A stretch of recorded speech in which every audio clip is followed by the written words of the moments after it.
তুমি table chair রাইখা তুমি বিছানায় কেন পড়তে বসছো?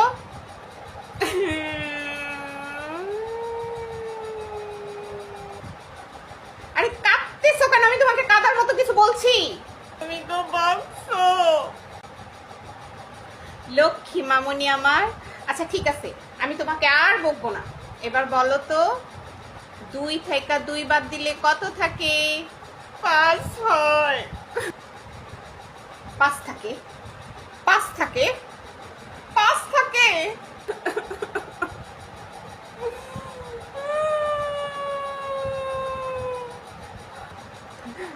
আচ্ছা ঠিক আছে, আমি আর তোমাকে বকবো না। আচ্ছা মামনি বলো তো, তোমাকে 2টা রুটি দিলাম, তুমি 2টা রুটি খায় ফেললা, তাহলে আর কি থাকে? ডিম আর সবজি থাকে।